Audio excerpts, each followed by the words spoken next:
Welcome. Hello, everyone. Welcome to our intermission program. We're so glad that you've joined us, whether you've coming in live or coming in on playback. I have Summer Forlenza with us today. She's an LMFT therapist and a former theater employee herself. Yes. Welcome, Summer. We're so glad you're here. Thank you. It's good to be here. Yeah, welcome back. I know you've been with us before, and we love the message that you bring to us. And today you're going to be talking about effective self-care, right? At work. At We're work gonna, specifically. yeah, we're going to specifically focus in on work. Great. Perfect. Okay, well, I'm going to let you go ahead and get your slides up.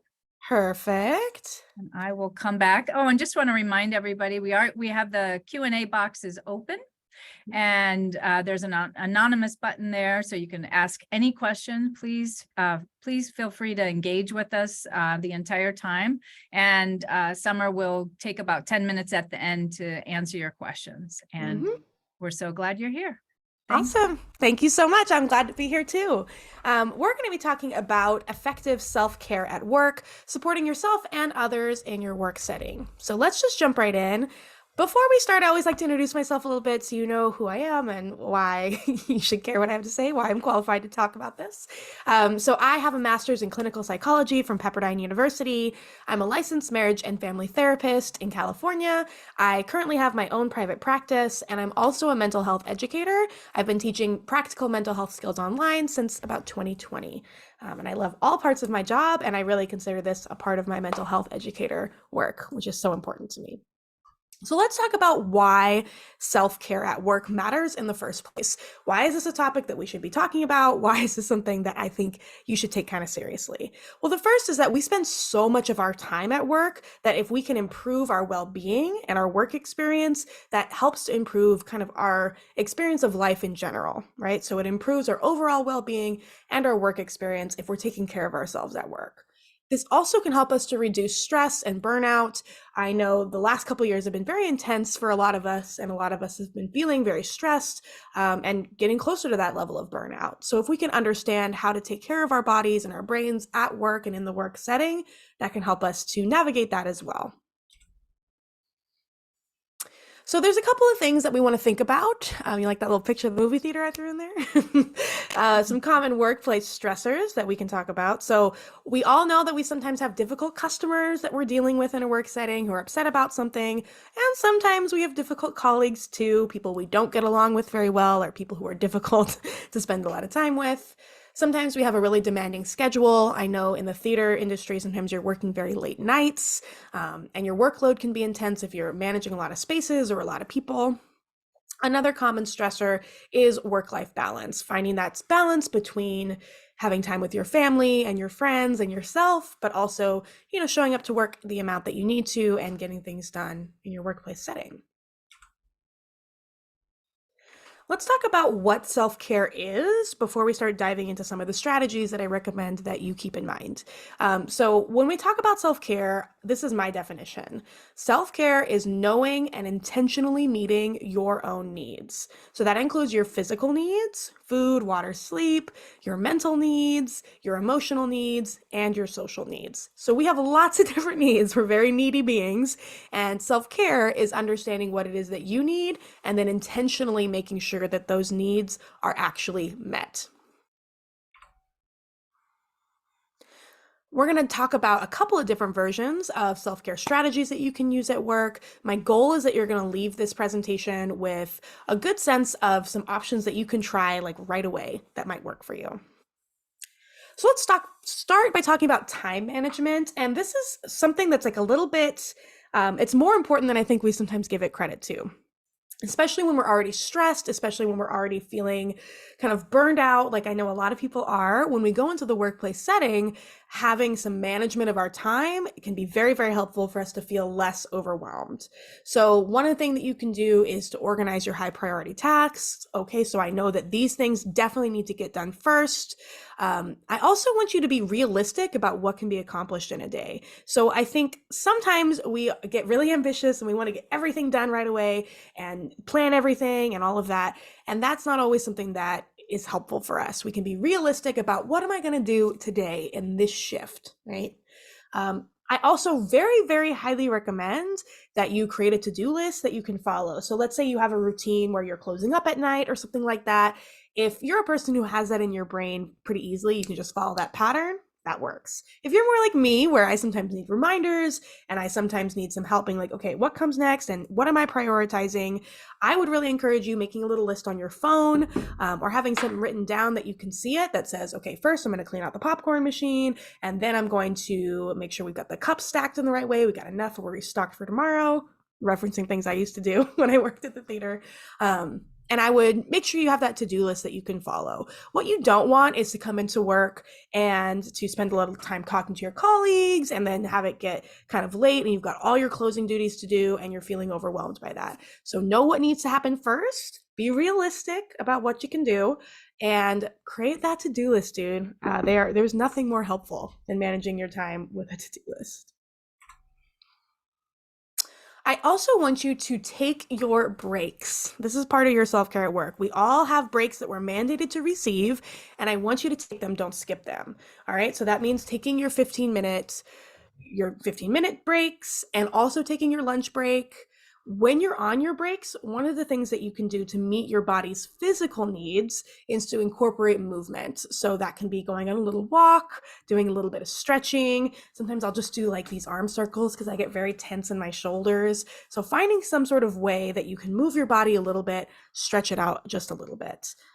I also want you to do things that you enjoy, and an idea that I had that's very easy to do when you're at work on your break is to listen to music that you like. So if there's a new album that's just dropped that you're really liking, or there's something classic that you miss or that brings good feelings to you, I want you to pop some headphones in and listen to music. Before we move to the next section, I just want to teach you a very quick little stretching exercise that I use all the time. You can do it very briefly, and it's something that just really helps with this upper part of the body where we can hold so much tension and stress. And it's easy to remember because it's called yes, yes, no, no, maybe. Now, I can't see any of you, but hopefully some of you are going to do this along with me. So practice this with me. So what we're going to do is first we're going to do yes. And that just means keeping your nose nice and straight, lifting from the nose. You're going to look all the way up, get a stretch here, and then all the way down. So you feel a stretch in the back of your neck. So that's one yes. Let's do it again. Up and down. So that is yes, yes, no, no. You're going to, again, keep your nose, we're leading from the nose, keeping your spine kind of nice and straight, just looking over your shoulder. So you feel it right here. Maybe give yourself a big breath. Other side, that's one of your nose. Big breath. And one more time. And that is your no. We've done yes, yes, no, no. Last one is maybe. For that one, you're going to scrunch your shoulders up towards your ears and then drop them back and down. Scrunch them up and squeeze and drop them back and down. So you got your yes, yes, no, no, maybe. Love that one. Very cute, easy to remember, and something that you can incorporate onto a little break that you have during the day. Other things that I want you to be doing to meet your own physical needs is to be eating nutritious meals and snacks and eating enough. Actually, most people are not eating enough during the day rather than eating too much. A lot of Americans anyway have a pattern of not eating in the morning, not eating very much at lunch, and then they get home from work or the end of the day comes around and we're eating a lot because our body is very hungry. So one of the ways that you can take care of yourself is to make sure that you're eating consistently throughout the day, foods that are going to satisfy you. So that might mean packing lunches that you enjoy and making sure to include some sort of like fruit or vegetable or nut that you like. And I also want you to drink enough water. I don't know if it's the case for you, but when I was working at the theater, I did have access to the like soda machine, and so there's water in that, and so I would drink a lot of water, especially when your job involves talking to people and moving around, you're cleaning stuff. It's really important that you're meeting those physical needs of food and water. So make sure that you're doing both of those. You can do them on your breaks, something to keep as a priority. Okay, we've got a couple of different ones here that we're going to cover. We're going to take a little more time for this slide. So another set of ways that you can show self-care at work is to use what's called mindfulness and stress reduction exercises. Let me talk about what I mean when I say this first. Mindfulness means being present in the moment. A lot of times when we're very stressed, we are not present. So I've actually heard this said before. I thought this was kind of nice. Anxiety is living in the future, and depression is living in the past. Mindfulness is being in the present. It's being where we are right now. So there's a couple of different options. One is, yes, yes, no, no, maybe that we just practiced is also one of these exercises. So you can use that. I'm going to teach you a couple more today as well. So one would be using deep breathing, which I want to acknowledge that when I used to be very stressed out and I would hear people tell me to do deep breathing, it would sometimes be sort of annoying. So because just the idea of having to like sit and breathe felt a little intolerable to me. So what I like to do is offer some tools that give you something to do while you're breathing, so you're not just sort of sitting there. So this is one of my favorites. It's called 5-finger breathing. I'm going to show you how it works first, and then we'll do a round together, all right? So the way that it works is you're going to take one hand and put the palm out like this, and with the other, with one finger, you're going to trace your hand. When you're tracing up a finger, you are inhaling. And when you're tracing down, you're exhaling. So we breathe in and out. You might challenge yourself to go a little slower on each finger, because the slower we breathe deeply, the better we do. And you can just do 5, or you can go all the way through the hand and then come back. So breathing in, just like that. You don't need any tools for this. Hopefully you've got your hands, and you can do that anytime you want. If you prefer to do something a little more subtle, you can also just count on your fingers your breath. So in, 2, you can count like this, and that way you can try and make sure that you're getting at least 5 big breaths. Sometimes it is very difficult to just sit and breathe, and so adding in a couple of accommodations like that is helpful. If you are somebody who doesn't find it as hard to sit and breathe, or if you find somebody talking to you and kind of talking you through a meditation or something calming to be helpful, then I would think about using a guided meditation using a free app like Calm. There's lots of different options out there now. If you look up meditation app, you will find some. One of my favorites is one called Insight Timer. And what I like about that is they not only have guided meditations, they also just have a plain timer. And I like to, you can do different settings with it. And one of the settings you can do is to have a bell or a sound go off every 30 seconds or every minute. And sometimes that helps me to do a little bit of a longer breathwork session or meditation session, because it's reminding me that time is passing, and I can feel a little anxious if I'm just sitting there not sure how much time is left. So you can check out Calm, or you can check out Insight Timer. You can get them on your phone and use those. We also have a lovely little practice called progressive muscle relaxation. We'll do a little bit right now together, but I also want you to know that you can do this. There's lots of YouTube videos that you can follow to do progressive muscle relaxation. If you go onto YouTube and Google it and search it on YouTube, you're going to find a lot of different options that will guide you through it in different amounts of time. So that is one option as well. Basically, what progressive muscle relaxation is tensing a part of your body and then releasing it. So when we're doing a full body progressive muscle relaxation, we start at the bottom using our feet, move up through the legs and the core and the arms all the way to the face, where we look really silly and scrunch it up and relax. I'll just show you a brief way that we could do that with our hands. So if you take your hands and put them into fists, we'll give them a nice squeeze. So squeeze, squeeze, squeeze. Hold it tight. And then release and relax them all the way. You should feel that they're kind of looser than before. We can do the same thing with our arms. So we'll just I'll emphasize this. You won't have to do this. You can keep them down below you, but you can just scrunch up your arms, hold them all tight in your biceps, tight, tight, tight. Hold for a few seconds and release. Let them relax. Noodle arms. That can be a very nice practice if you have a little time at work, or while you're sitting in the booth and selling tickets. You can do this under the table. It's also something that's very helpful if you're trying to go to sleep and you're having sleep problems. So that can be something as well. Another mindfulness strategy that can help you get into the present is to notice things that you're grateful for. And so a gratitude practice is simply making sure that you are being aware of things that are going well for you and expressing gratitude for them. So that might look like making a little list in the morning or at night of things that happened during the day or the day before that you're grateful for. It might be noticing when you're feeling very anxious to pause for a moment, look around you and name a few things that you're grateful you have or have access to.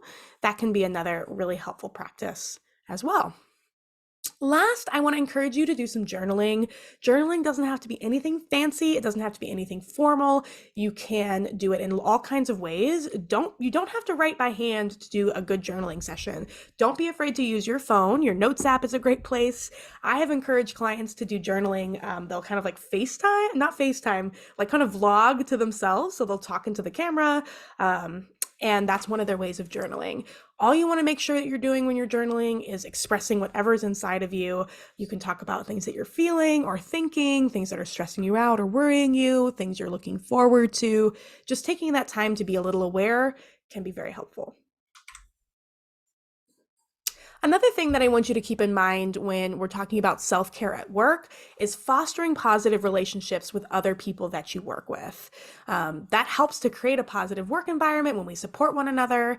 And there's actually research that shows that when we're altruistic, when we support other people, our own well-being improves. It's good for us too. So if you notice one of your coworkers is having a hard day, if you notice that they need some help cleaning a certain theater, offer to help, show up for each other, create that team environment that you want to be a part of working in. And you will often find that once you start to give that energy to people, they will bring it back to you as well. And you'll just create a better space for you. Again, we spend so much of our time in our workplace. It's very, very helpful to be intentional about creating a space and relationships that we want to be in, and that feels good to us.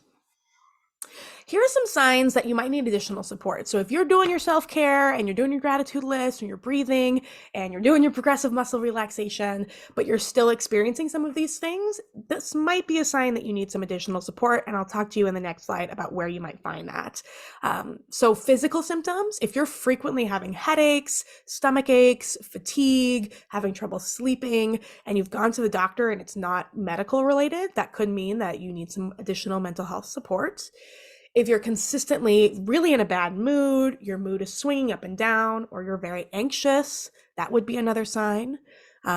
If you're procrastinating or regularly missing work, that is also a sign that maybe you need some more support.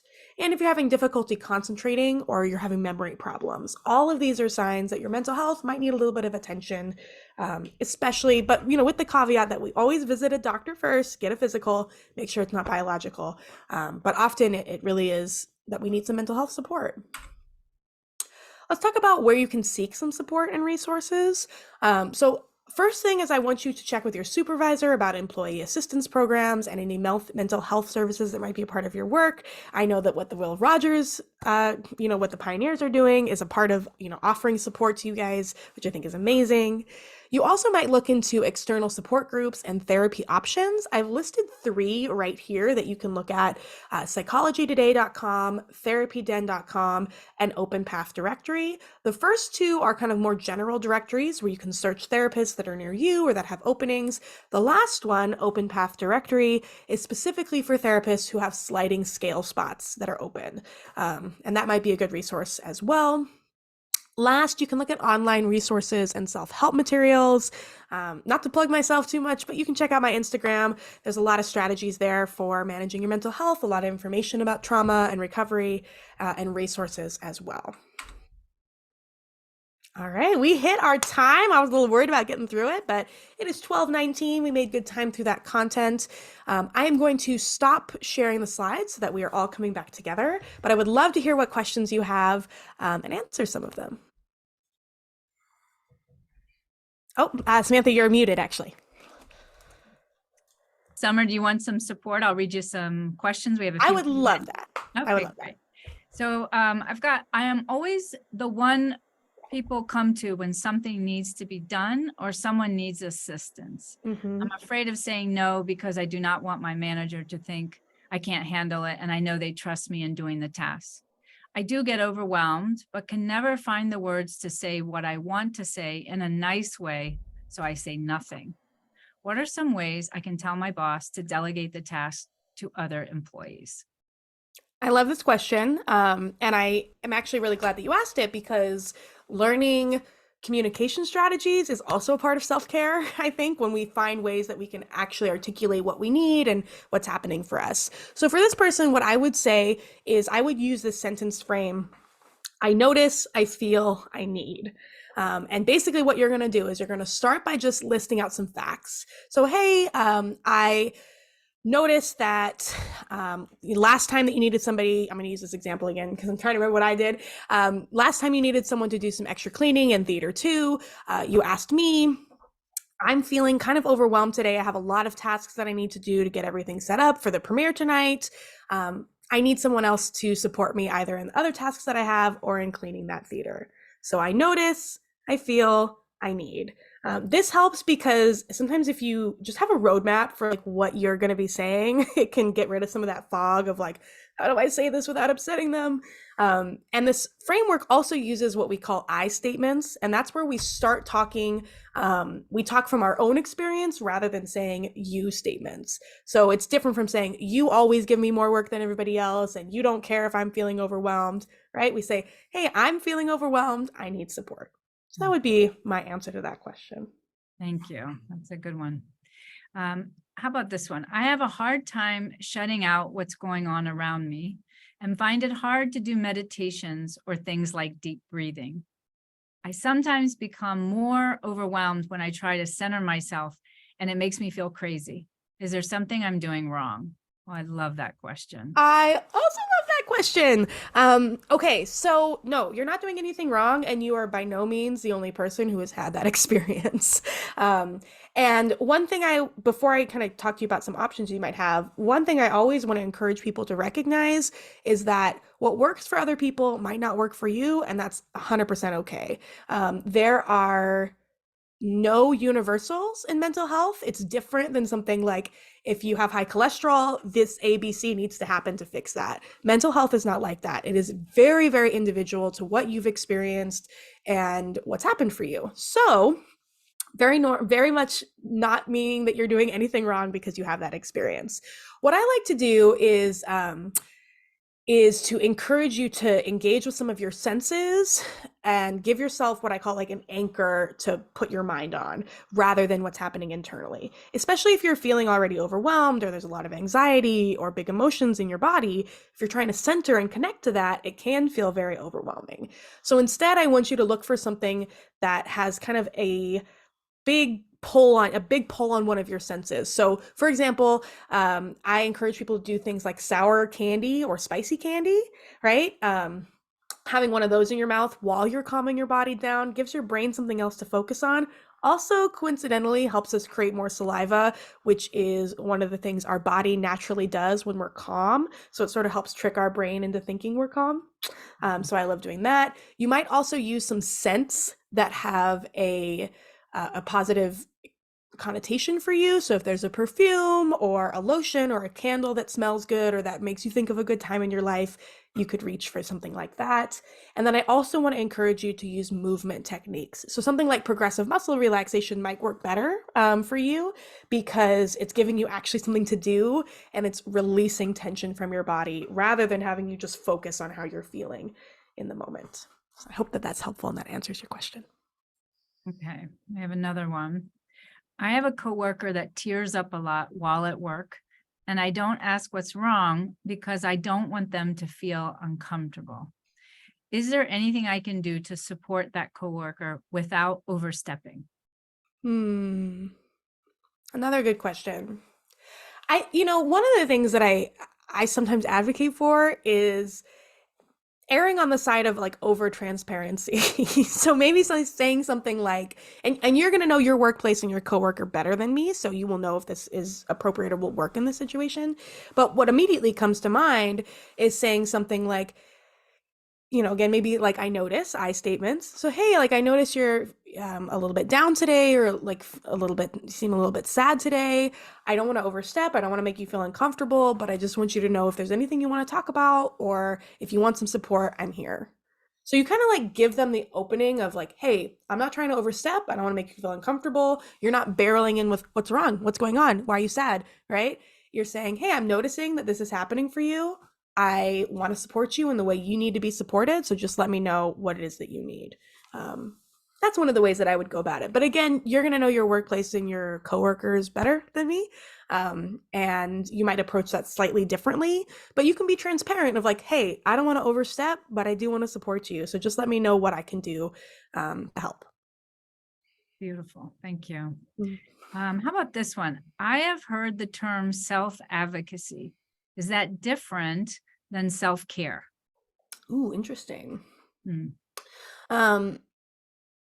Yeah, like what comes to my mind when I think about self-advocacy, which is kind of a new term for me, is maybe that could be a part of self-care, right? Like, I don't know. As I'm thinking about it out loud, I'm like, I think it might be two ways of talking about the same thing. But advocacy feels a little bit more active, right? It feels a little bit more like I am advocating for my needs. Right? We talked earlier about that definition, which is I know my needs and I meet them intentionally. So you could add in like I advocate for them. So that might look like in a work setting, if you know that you need a little bit more sleep this week, seeing if there's a shift that you can get moved. So you're doing day shift instead of closing shift one day. It might look like knowing, if you have something like chronic pain or you have some physical experiences, advocating for, hey, I want to like sit in the ticket office today instead of working behind the concession stand or something like that. Advocating for what you need and communicating that with other people, because something I think is important for us to recognize, and it's not always easy to do, is that our needs aren't going to be met if we don't ask for them to be met. Like people can't read our minds. They don't know what we need. We have to say it out loud. And that can be really hard. It's not always easy, but you have to say what you need out loud. And if you're not advocating for yourself, there's probably no one else who's going to advocate for you as well as you can. So it's also something that we practice. It's something that we learn. Give yourself some grace as you're practicing, and maybe find safe environments to practice asking for what you need. So if there's a manager that you get along with really well, you might start with that person. Or if there's a coworker who might want to support you, you might ask for some support. So those are some things I think about too. That's such a good way to look at it. It's like a muscle, isn't it? Yes. Right. It's like going to the gym or anything else that we do, or that we're learning to do. It's about, practice and going back and saying, okay, I wasn't, because we all know that feeling of when we take on a new task where at the beginning we're the beginner. Sometimes we're beginners at different ages where we're learning our needs and learning how to advocate for ourselves. Oftentimes, people don't learn this when they're younger for a whole variety of reasons, right? Yes. And I would say the same thing about any of the exercises that I talked about today too, like with breath work, with mindfulness, with trying to, communicate. It's such a thing, like it's not something that most of us learn when we're young. It should be, in my opinion, but it's not. So many of us are entering our 20s or 30s and we're like, oh, I need to figure out how to do this. And I don't know how to do it. So it's okay to be a beginner. We're not born knowing how to do this. It's something we learn. So give yourself the space to practice and get better at it over time. And I also sometimes say it's a long-term project. It's not something that we learn in 2 days. Absolutely. Long-term project. Just keep showing up, keep practicing. Right. That's right. It's a lifetime, isn't it? Because you're really learning as you go along in your life, especially as you get older, because you take on more responsibility. So you're having to learn how to manage some of those feelings. And sometimes you don't have to advocate as much. Like maybe your first jobs, you had people that were around you and there was a lot of protection, but you move into another job and they're not looking out for you. So it does change and evolve over a lifetime, doesn't it? It's a lifetime practice, which is, go ahead. Yeah, I sometimes remind people, like, let's say you're starting to learn this and you're 25. I'm like, you had 25 years where you weren't learning, you didn't know any of this, you weren't practicing this. Give yourself at least a couple years minimum, Well, yeah, and for all different reasons, people learn at different ages. And it is the grace piece, I think, is really important to remember, isn't it? And also new information's coming out all the time. Like we are inundated with information that we were not inundated with 10, 15, 20 years ago. It's just So true. completely different ball game. It's so true. Yeah. So thank you. I loved all the examples you gave us and the takeaways and a reminder, like you even touched in on that. Like sometimes deep breathing can be very difficult. And even you were at a period of your life where you're like, deep breathing, forget it. Yep. I can't do that. Yeah, it does. It takes practice and awareness and noticing like, oh, this is hard to do. So, one tip is to try it when you're feeling relatively calm. Yes. Right. I love Then that. you can That's a really good reminder. notice, the change. And like, I was doing that along with you and noticing like how there is that sense of, you don't even realize that you've been tense until you've released. Until So it drops. yeah, until it drops. That's right. Thank you, Summer. This is great. Thank you Love so having much. you. Appreciate you so much. And, just like you mentioned, we created this intermission program for our community, a place for you all to come and learn and hopefully take something away. And, just making your life a little better every day adds up. It matters over time. So glad everybody joined us. Thank you you all for again, being Summer. here. Thank you for Yeah, having follow me. us. Such a pleasure. Love having you back. You can follow Summer on Instagram. You can follow us on Instagram. You can go and watch our playbacks and past videos on our YouTube channel or our website. And we will see you again very soon. Thank Bye. you. Bye. Take care.